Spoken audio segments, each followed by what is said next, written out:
നമസ്കാരം. വാർത്തകൾ വായിക്കുന്നത് റോബർട്ട്. ഹാൻഡ് സാനിറ്റൈസറുകളുടെ അമിത ഉപയോഗം തലച്ചോറിന്റെ പ്രവർത്തനത്തെ സാരമായി ബാധിക്കുമെന്ന് പഠനം. ഓഹിയോയിലെ കേസ് വെസ്റ്റേൺ റിസർവ് യൂണിവേഴ്സിറ്റിയിലെ ഗവേഷകർ നടത്തിയ പഠനത്തിലാണ് കണ്ടെത്തൽ. മോളിക്യുലാർ ബയോളജിസ്റ്റായ എറിൻ കോണിന്റെ നേതൃത്വത്തിലുള്ള ഗവേഷണ സംഘം നടത്തിയ പരീക്ഷണങ്ങളിൽ വിഷാംശമുള്ള 1823 പദാർത്ഥങ്ങൾ കണ്ടെത്തി. കോവിഡ്-19 കാലത്താണ് ഹാൻഡ് സാനിറ്റൈസറുകളുടെയും സോപ്പുകളുടെയും ഉപയോഗം കുതിച്ചുയർന്നത്.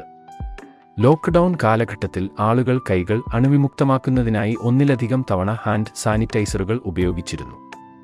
സാനിറ്റൈസറുകളുടെ വിൽപ്പന കൂടിയതോടെ പുതിയ ബ്രാൻഡുകൾ കൂടി സാനിറ്റൈസറുകളുടെ ഉൽപ്പാദനം ആരംഭിച്ചിരുന്നു. ഈ ഘട്ടത്തിലൊന്നും അമിത ഉപയോഗത്തിന്റെ ദോഷവശങ്ങൾ ചർച്ച ചെയ്യപ്പെട്ടിരുന്നില്ല. എന്നാൽ എറിൻ കോൺ ഉൾപ്പെടുന്ന ഗവേഷക സംഘം സാനിറ്റൈസറുകളിൽ അടങ്ങിയിരിക്കുന്ന ഘടകങ്ങൾ മനുഷ്യന്റെ തലച്ചോറിന്റെ പ്രവർത്തനത്തെ തകരാറിലാക്കുന്നുവെന്നാണ് കണ്ടെത്തിയിരിക്കുന്നത്. ഒളിഗോഡെൻഡ്രോസൈറ്റ് കോശങ്ങളുടെ പ്രവർത്തനത്തെ തടയുന്ന 2 തരം രാസവസ്തുക്കളുടെ സാന്നിധ്യം തിരിച്ചറിയുകയും ചെയ്തു. നാഡികളുടെ പ്രവർത്തനത്തെ സഹായിക്കുന്ന ഈ കോശങ്ങളാണ് നാഡികളുടെ ആവരണ വലയമായ മൈലിൻ ഷീത്ത് എന്ന സ്ഥലം നിർമ്മിക്കുന്നത്. തലച്ചോറിൽ നിന്നും സിഗ്നലുകളെ ശരീരത്തിലെ വിവിധ അവയവങ്ങളിലേക്കും തിരിച്ചും കൈമാറുക എന്നതാണ് ഇവയുടെ ധർമ്മം.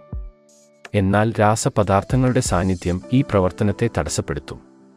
ഗവേഷണ റിപ്പോർട്ട് അനുസരിച്ച് കണ്ടെത്തിയ 2 രാസസംയുക്തങ്ങളിൽ ആദ്യത്തേത് സാനിറ്റൈസറുകളിലും അണുനാശിനികളിലും ടൂത്ത് പേസ്റ്റുകളിലും മൗത്ത് വാഷിലും ബാക്ടീരിയകളെ നശിപ്പിക്കുവാനായാണ് ഉപയോഗിക്കുന്നത്. രണ്ടാമത്തെ സംയുക്തം ഓർഗാനോഫോസ്ഫേറ്റ് വിഭാഗത്തിൽ നിന്നുള്ളതാണ്.